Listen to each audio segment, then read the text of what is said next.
Welcome to News from the Crabby Coffee Shop with your hosts, Don McLean from Jason and Alexis in the Morning on My Talk 1071, Garage Logic's newsman, Mr. FYI, John Haidt, and the crabbiest guy in the coffee shop, Kenny Olson.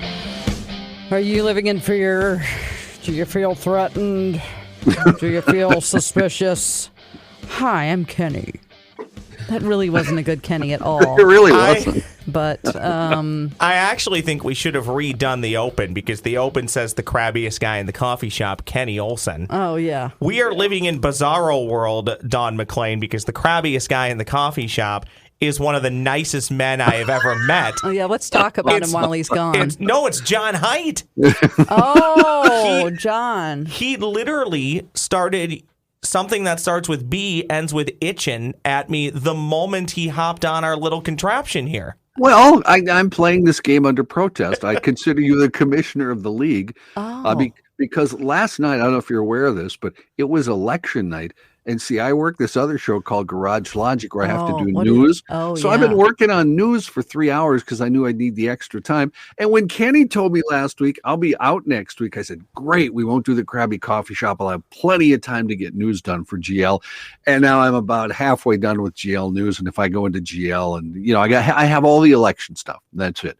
Nothing else. If I come in there and can't read a 20-minute newscast, Joe will be all over me. Okay, so. Don, let's work through this with John. Obviously, Kenny is out today, so apologies to everybody who has to suffer through this podcast without Kenny.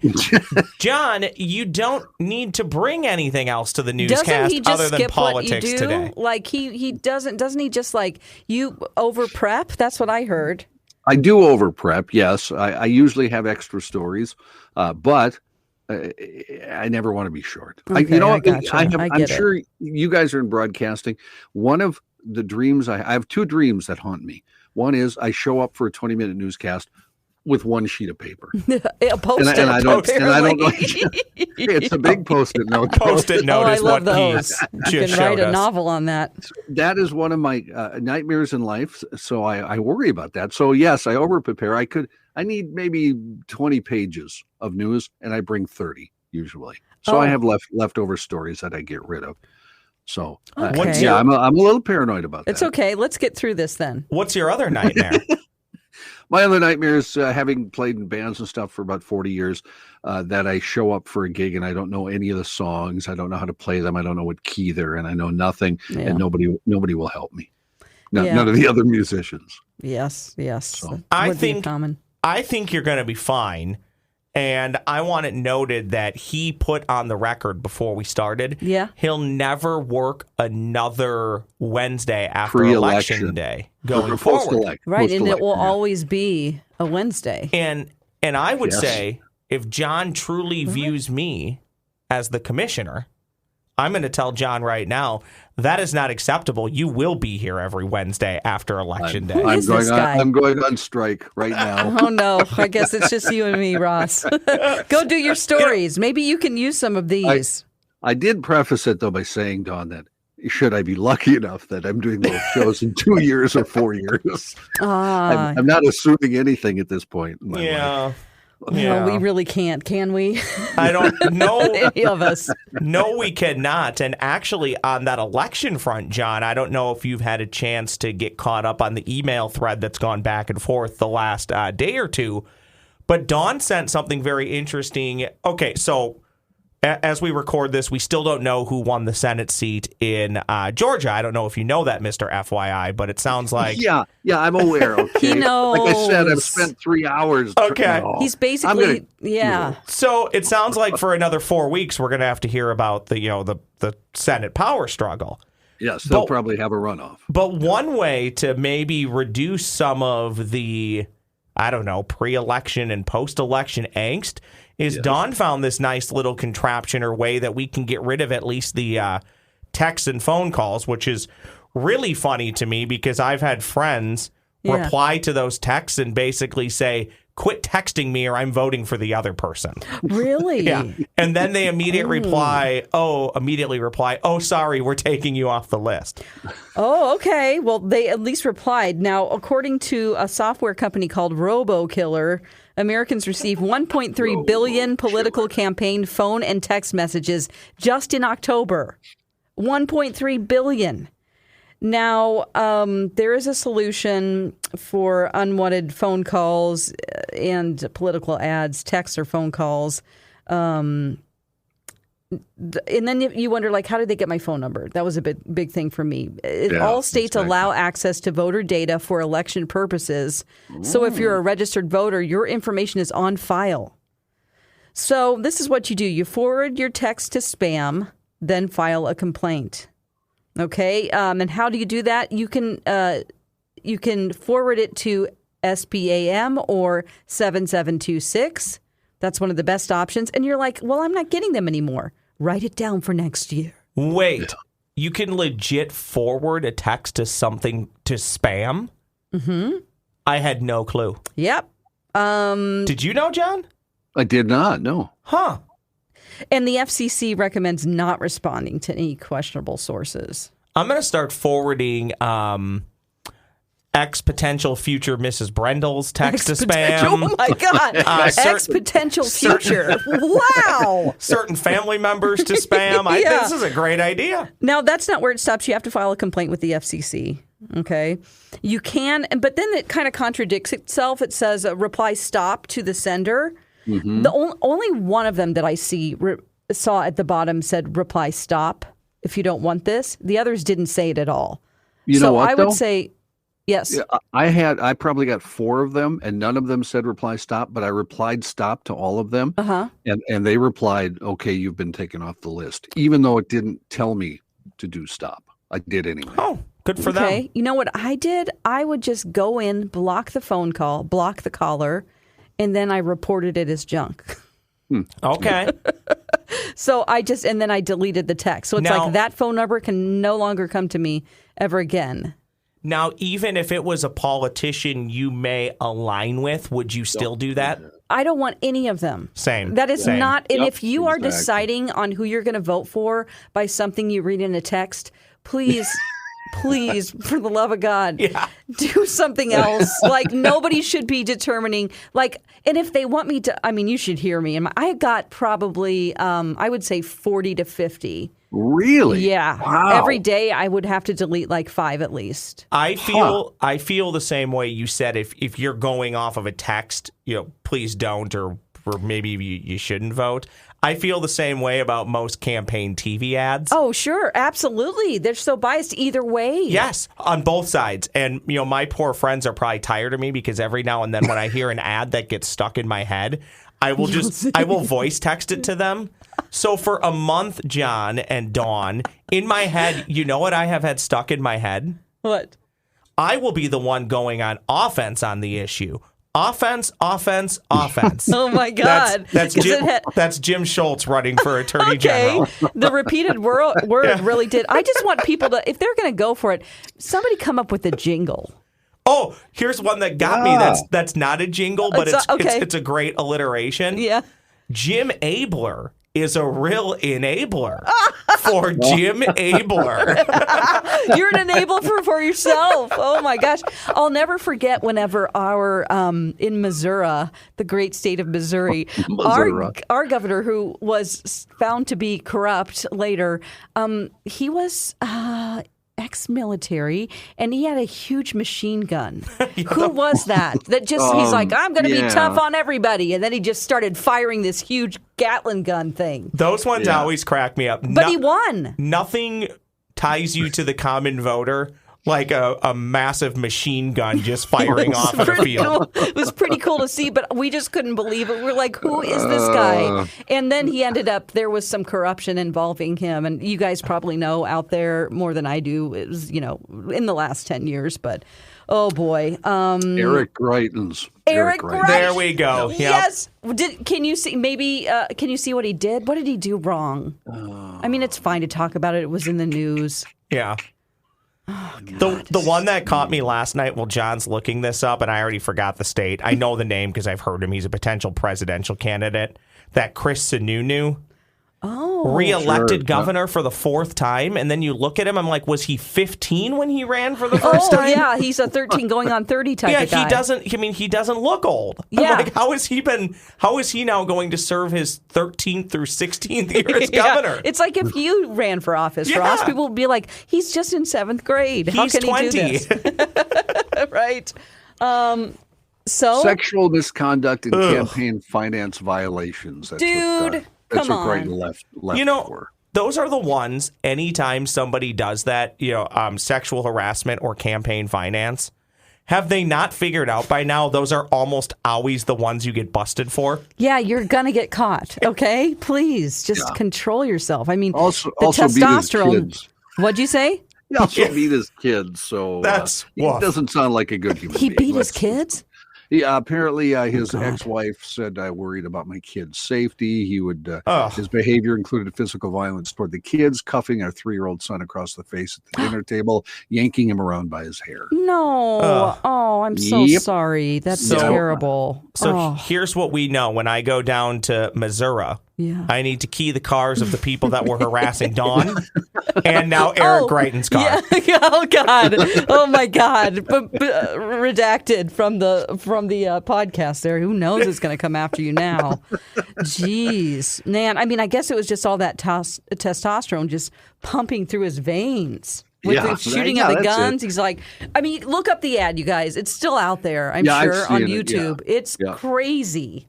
One of the first things, I didn't stay up as late last night as I thought I would. I love election season, but the results were coming in a bit slower than I wanted, and I'm also old, so I can't stay up super late. Even though John made it to like 2 a.m. last night. You did? Cool, yeah, come on. The first thing I thought of this morning was, oh, great. Now we get to hear about Raphael Warnock and Herschel Walker for another 4 weeks because, that appears to be headed for a runoff. So now it's the whole country now is going to pay attention to 2 people. Yeah. Not the president for a month. That's think true. The balance, we're turning into a political show. I know we are, and we're not.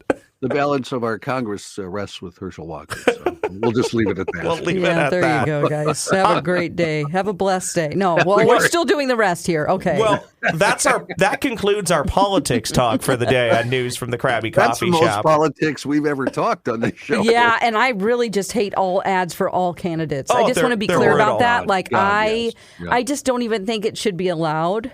Mm-hmm. Is that weird? I don't know. I feel like there should be different ways to get information and not from I don't know. Exactly. Well, here's one that I've heard. I'd never heard this until the last 48 hours, basically. And I've heard it on another radio station in town. I've also heard it on a couple of TV stations in town. Do we have too many elections in this country? And my initial thought is maybe because it gets tiresome, but I think it gets tiresome just because we allow it to. I actually think we should have often free and open elections. But I think I get the fatigue that you get, Dawn, of the commercials, and I'm watching the commercials for laughter, not for anything other than just because they're comedic, because there's not a shred of truth in any of them. Yeah, I can see that. Yeah, I should just But how do you legislate that? How do you Yeah. legislate it? I don't know. Oh, God. I'm way in over my head here, for sure. The fray, everyone knows I'm in over my head. Oh, my gosh. So, okay, we can move on from politics. Dawn sent another story that I think is right up John's alley, and I was laughing at some of these, and I hope you haven't pre-read these, John, but if you did, it's no big deal. I looked at the story briefly. I have not really proofread anything. Dawn, why don't you pull out just a handful of those song lyrics that are, how's the story frame it? They're actually very sad lyrics. They are. It says 12 super fun top 40 pop songs with upsetting lyrics. Yeah, you should, maybe not all 12, but pick the ones that you think are the best. Okay, so we'll start out with Barry Manilow's Copacabana. It was a big hit back in the day. This is the one specifically that I did chuckle at. So they just basically sum up what the lyrics are. What a cool bar the Copacabana must be. The hottest spot north of Havana houses a sad old lady whose lover was shot dead and now wastes her time getting drunk. At the Copacabana. Yeah. There were shots that rang out. We know that. Yes, yes. But you do feel good when you hear it. You do. All of these you feel good. They're very poppy songs. Wrong Way by Sublime, which now Ross has been singing all day. Yeah. Everything was going fine till the day she met me. And then The comment, yeah. Well, you said earlier she was forced into prostitution by her awful family. So how much worse could it get? How much worse could it be? It's like, okay. Sublime, their themes tend to get a little dark on pretty much everything they wrote. Not everything. But. I don't live the lifestyle of the music that Sublime sings or represents. Yeah. But dang, did they have some power albums. Oh, yeah, I love Sublime. The self-titled Sublime album is awesome. I told Dawn once I saw the story, I immediately fired up 40 Ounces to Freedom at my desk, which you have to play very quietly when you're in a work setting, by the way. In our office, probably not. I doubt it. Yeah, fair point. Yeah, everybody would come in and start to have a party in your office. Yeah, there's just smoke coming out. True. Yeah. And then we move on to Outkast. Hey Ya. It was wildly played. Andre 3000. He reminds us that love is awful. We know we're not happy here, and people used to shake photographs. Wow. Shake it. I guess I did. I never noticed that one was dark, but yeah, I guess there's a little darkness there. For some people who are older than 25, we've got Bad Moon Rising, Creedence Clearwater. Oh, yeah, obviously. Great. It says, your dad's favorite song is actually about the end of days, with such hauntingly prophetic lines as, I fear rivers overflowing. I hear the voice of rage and ruin. Yeah. John could write very dark. But Run Through the Jungle's another one by them. Run Through the Jungle. But again, when you hear it, it brings a smile to your face. Sure. At least me. Just like Bop, unless it makes you feel enraged. What's bad about that? If you've never listened to it. I guess I have, not closely enough. The Hanson brothers, they are basically telling us how depressing our lives would be, saying, when you get old and start losing your hair, can you tell me who will still care? No. Some of the lyrics. Have scientists and religious leaders yet figured out what an bop is? Have they come to the agreement on what an bop is? No, but I think that there is some reason out there. I've read it. Okay. I think it's just like a blip. They've said they're like, it's a blip in time. Like you're here and then you're gone. Yeah, because in an bop, it's gone. Yep. Okay, let's get on. Yeah, because that's the lyrics. It's gone. Yep. So are our lives insignificant? I don't know. Make the most of your life while it's here. Oh, okay, I'll stop. Cherry Pop and Daddy's Zoot Suit Riot. Yeah. Oh, yeah. Now that is, now your sailors know where your women come for love, says the singer of this 90s swing tune, referencing the real 1943 Zoot Suit riots where Navy servicemen assaulted minorities. Ugh. What a swinging tune that is. Ooh. Okay. The Macarena, the female singer. When they call me Macarena. When he was out of town and his two friends were so fine. That's the reason why she cheated on her boyfriend. Wow. His two friends were so fine. Two friends. Beck is weird. He has very obtuse lyrics, haunting to hear. And he's kind of stalkery. He's actually tried to, there was a young star, Natalie Portman, right? That Beck tried to say that he had a relationship with, but she was like, no, Really? You were just creepy to me. Really? Yeah, I'm almost positive. I hope I'm not confusing him with another artist out there, but I'm almost positive it's Beck. Mr. FYI's on it. He's look it up. Natalie Portman, Beck. Feverishly typing. So the lyrics of Girl, it says, I know I'm going to make her die. Take her where her soul belongs. Do we want to know what We John? want to make a correction here, ladies and gentlemen. Oh, it's not Beck? This happened on another show I was on. I'll tell you that story in just a moment. But it's Moby, not Beck. Moby. Oh, Okay, so can okay. you see how I would get them confused? I can't because I love Beck. Okay, all right. Well, the lyrics are creepy. I know I'm going to make her die. Take her where her soul belongs. Well, it's very much. I mean, he has a big backing in old time blues. Okay, and that's very much kind of an acoustic blues kind of lyric. Let me tell you this other story. I worked at another show, Garage Logic. I still do. We had a fill-in host, Joe O'Brien, who was also our PD at the time. This is 15 years ago. So one time another person made a mistake. I do it every day.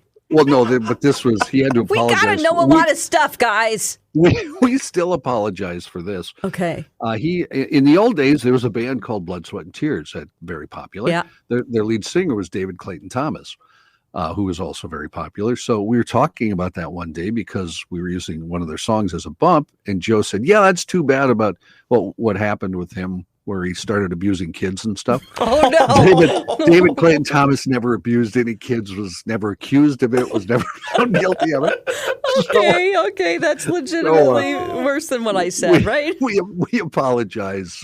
Anytime BS&T comes up, we apologize to David Clayton Thomas. Oh, my gosh. So Johnny, was it Moby and Natalie Portman? Is that Yeah, that's Natalie it. Portman called Moby's claim that he dated her not true? Yeah, he put it in a book, and she said, all I remember is that somebody way older than me was being too friendly. Okay. He tried to, quote, be my boyfriend. I found it disturbing. Okay, thank you. All right. But not Beck, once again. No, I that was apologize. not Beck, yes. Dear Beck, please accept my apology. Dear Beck. And that I associated you with Moby. Okay. Okay, Pumped Up Kicks, Foster for the People. Oh, yeah. Kids in this song, better run, faster than my bullet. Oh, it's about a school shooting, guys. The first time I heard my kids singing that, I went, wait, stop for a minute. Could you sing that again for me? And as soon as he sang it, I went, that's about a school shooting. And he went, yeah, I think so. There's a fairly famous, I guess, former conservative commentator, was on the larger network of a former employer of mine. And he played that song like every day as part of bumper music. And it is a good, catchy song. But I just remember thinking, I really don't think this should be the staple of your show every day. No, don't make it your intro. Yeah, once I figured out what the song was about. It's got a great hook. Come on. Oh, yeah, the kids with the pumped up kicks. Okay, should I go on or? You know what we should do? Yeah, you know all the things. Come on, tell us.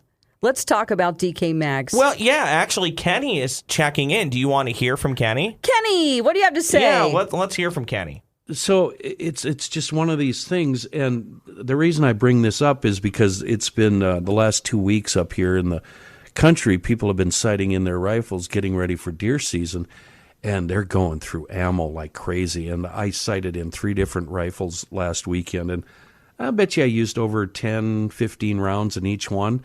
And now I have all these shotgun shells, but I don't have enough ammo to go out hunting. So what I need to do, here it comes, I need to go to DK Mags on Old 8. And Well played. Oh, my gosh. Well Tell us about it. He's a professional, ladies and If gentlemen. I know were about wearing a hat, I would tip it to you right now. But I did take the long road, but the point is, if you did the same thing, stop into DK Mags, Old 8, New Brighton, and get restocked before the big opener this weekend.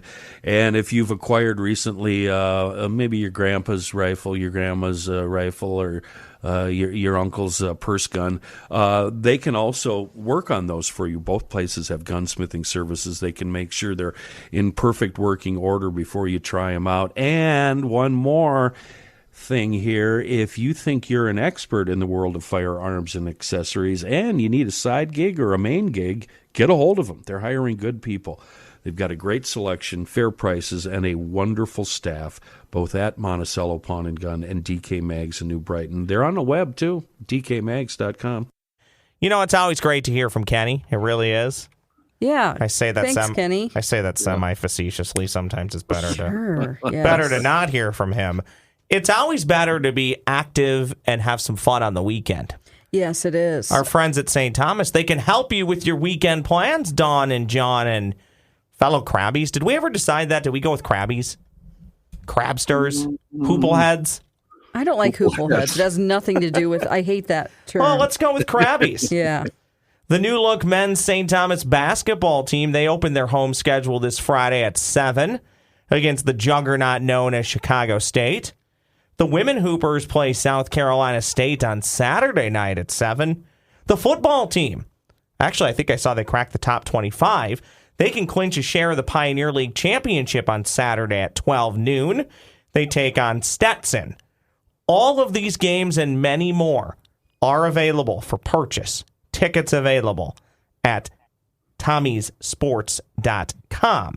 TommySports.com. Check out the Tommies this upcoming weekend. Basketball, football, hockey, obviously not home this weekend, but it's good to have another D1 hockey team in the state. TommySports.com. Dawn, Yep. John wouldn't do this. Okay. I wouldn't do this, but I have a sneaky suspicion that you would. A South African woman bungee jumped 23 times in 1 hour. I just don't know how she's getting back up where she needs to go to bungee jump that many times. Like, how is there an elevator? Like, how do you get up there? You know what I mean? Well, that was my thought too, but my second thought was, wouldn't she be dizzy by like the third time? Yeah, I guess so. I mean, do they stop the bungee? Because you're going to bounce so many times. How long does it take? I'm just thinking statistically how difficult it is. Do you think they're pulling her up each time, and as they are, maybe she's like banging the side of the Or maybe overpass. they just have a big, like a reel where they reel her in, like they've cast out a fishing line, and then she bounces a couple times, and then they reel her back in. So the other person, well, she beat the previous record of 19 bungee jumps in 1 hour. Well, it was, and this is in South Africa, by the way. It's for an ETV series, Stumbo Record Breakers. We can do it if we put our minds to it. You know, the adrenaline pumping then. Whenever you stop, though, like what happens? Do you like vibrate for 3 days? I don't know. Hey now. Yeah, you don't need coffee for 3 days. You're just like, hey, guys. Here's what I'm thinking, okay? This is what got me thinking, and this is very old-time radio-like. But I've brought this up before, and I stand by this. Between Dawn, John, Kenny, and myself to a certain degree, we should, as a podcast, realistically find some stupid Guinness World Record that we can break. And do it just so we can show up on these news services and get a little bit of pub. But I'm not sure what we could even realistically do or even what are the talents that all four of us share. Some of them are so stupid. Like, let's ask, we have someone in the building who is an official Guinness World Record officiant. Is it G squared? Is it the archivist? No.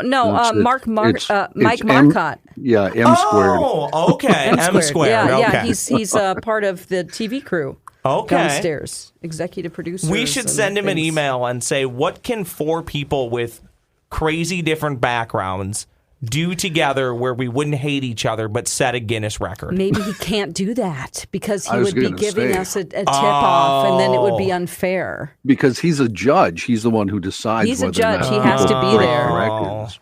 You know, that's a pretty cool job. He got to go all over the world to be he got to go to England to be officially sworn in, and just really, really cool. I'm like, man, that's great. I'm mildly surprised this is not one of your bazillion jobs that you've held on. No, I've never done that. No. I did do a lot of jobs between the age of 18 and 27, I will admit. So, but no, I've never done that. And I've never bungee jumped. Oh, that surprises me. You've never done that. You've jumped out of a plane how many times? Handful? No, not a handful. Count unassisted? Just in total, even with the tandem jump. Okay. I would say I didn't ever get my A license. Okay. So 28. Oh, so way more than a handful. It's low. Okay. It's very low. Yeah. But that's more than a handful to you, right? Yeah, it is. Okay. Yeah. Huh. So I tested 28 more times than I Than a do. hand. Put it that way. Yeah, I did it, and then I started taking classes to get my license, and I never made it. I'm a jack of all trades and a master of nothing. Oh, that's me. That's why I work in this business. Something happens, and I'm like, oh, shiny object. What always got me and threw me off was it every year on his birthday for the most part. The original George Bush would jump out of planes, and he was doing it. He was doing it into his 90s. Yeah, that's awesome. I don't even like to board a plane. This guy's jumping out of them. Yes. Oh, God. Oh, it's fun, though. Here's the deal. This is what happened with my skydiving. So I realized that in order to land properly, I needed more upper body strength. So I got into bodybuilding and really hardcore, like not even CrossFit, but a different level beyond that, like at a strength training gym where it was like monsters, I called them, that worked out there. Those guys they're monsters. Yes. And anyway, Yeah, so I was like flipping tractor tires that were like 400 pounds all the way down and lifting kegs and, all of that kind of stuff. And also squatting huge amounts. So I got super into weightlifting, and then skydiving was like, I'm like, I'll get back into that. I just need to be a little bit stronger because your upper body strength is how you put on your brakes.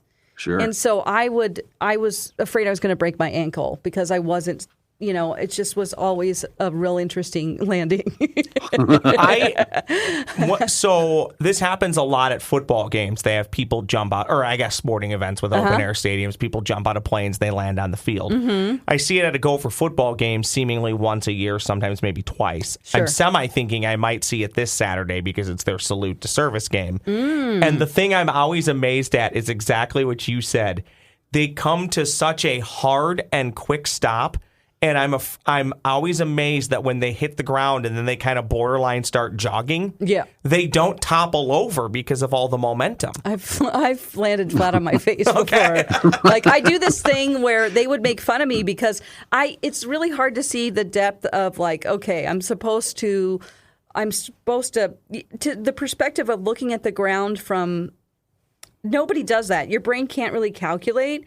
So there's a flag there, and you're supposed to start putting on your brakes. But I would run in the air because I didn't know where the ground was. And they're like, you're going to break your ankle. Like, don't do that. And I'm like, I'm sorry, I don't know where it is. So I just start like pedaling in the air, like I'm going to start stepping, That creates a weird image in the mind. It is. I'm like running. Look, our legs are going again. I'm like running. I start running in the air. Like I got to step into this, So yeah. It's a very cartoon-like image in my head right now. It is. I never landed outside of the drop zone though, so I'm proud of that. Oh, you know what is really tricky about landing on a field like that is that it has everything to do with the wind. What the wind speed is for the day, and because you can jump out and end up a mile away if the winds are strong. So the pilot has to do is figure out, depending on, it's a mathematical equation they have to do to get you close enough to the drop zone. So like if the winds are high, they know how far you're going to float. So they have to go past it so that depending on the wind that you'll come back this way. Or they have to drop you off way before so that you'll blow into the... And then is it pretty instantaneous when they get to the point? Are they like, okay, you got to jump now? Or are they kind of warning you where they're like, oh, we're 3 minutes out, we're 2 minutes out? How does that process work? When do you know to jump? And when they say go, is it like that second, or do you have a few seconds? Oh, you have a few seconds, yeah. Okay. I mean, basically so there's still time to back out. Exactly. What they do is like, because they open the door.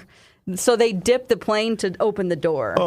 And so that's whenever I always say, this is so stupid. It's from Carrie Underwood's, like, Jesus, take the wheel. Yeah. I always say out loud, no one can hear me but me. I say, Jesus, take the parachute. And then I get to go to the door. So this past Saturday, I'm in Lincoln, Nebraska. I'm watching the Gopher football team take on Nebraska. Mm-hmm. And it was Nebraska's salute to service game. Yeah. And literally, as the national anthem ends, I didn't even hear it coming. 3 helicopters, they're not Blackhawks, but 3 military helicopters come right over the stadium. Very low, not that much far over the crowd. So low, you can see the guys strapped in, hanging out over the edge, waving to you. Oh, yeah. And I'm like, I wouldn't even do that strapped in. Oh, so Oh, they didn't jump. They didn't jump this time. But say, wow. They're just saying hi. Yeah. Honestly, they were so close. I do believe this. If the right person had a baseball or a football, you could throw it to them as they were coming. Or as they throw were, it at them, and then as you'd they be were coming, escorted out. Catch this. But that was nuts to see. And again, it just reminds me, every time I see that, I don't know why, one of the first things I think of is we are all wired differently. Yeah. Like somebody can just easily do that, sit on the end of that helicopter, I don't know, 1,000 feet in the air, 500 feet, whatever it was. Yeah. Not feel any danger at all. And then I'm standing in my seat getting the willies looking at them. Oh, yeah, for sure. It's so weird. Well, the thought of like seeing scuba divers and stuff, I'm like, no. Do you guys want to close with something I just thought of because we have the perfect opportunity to do it because Kenny can't defend himself? Absolutely, because John needs to get to work. Yeah. Yeah. Do we have any grievances we would like to air that are not directed at me, John, but are maybe directed towards Kenny because he can't defend himself? No, come on. I love Kenny. I do too. I don't know what you're talking about. And he's a staunch defender of me on the other show, and people go after me. I love Kenny. Yeah, Kenny will sing my praises to anyone, so there's no way I'm going to break that trend. Well, this bit backfired horribly. What do you want to say, Ross? You must. Oh, yeah, exactly. yes. Okay. Actually, no. I had a really funny moment with Kenny a couple of weeks back. He called me about something. I don't remember specifically what it was, but I mean, I'll peel back the curtain a bit. It had something to do with GL, and he got me at the right moment, and I literally just started going, blah, blah, blah, blah, blah, blah. I don't get blah, blah, blah, blah, blah, blah. Why won't they do this? Blah, blah, blah. Do they ever listen? Blah, blah, blah. And he just starts laughing and he's like, that was awesome. Yeah. He's like, I didn't know you had that side in you. It was good to hear that. Yeah, he likes to incite rage in people. He does. The other beauty of Kenny for me is I grew up in North Dakota, but I'm still I'm a city kid. So whenever I have issues out here in Andover with animals, I send him a text and he always answers right away because he loves talking about animals. We had a groundhog in the backyard. I had no idea what it was. It was just a big brown You didn't blob. know what a groundhog was? I've never seen a groundhog. It was gigantic. Oh I looked my out. God. I thought I looked out. And I thought I had a beaver in the backyard. Oh, and then when I Hey, now. texted Kenny, he goes, "Well, look at the tail. Is it big and flat and round?" I said, "No, it's just a normal tail." He goes, "Well, it's a groundhog." Which I went and looked at pictures. He was correct. Makes sense since beavers like to be near water.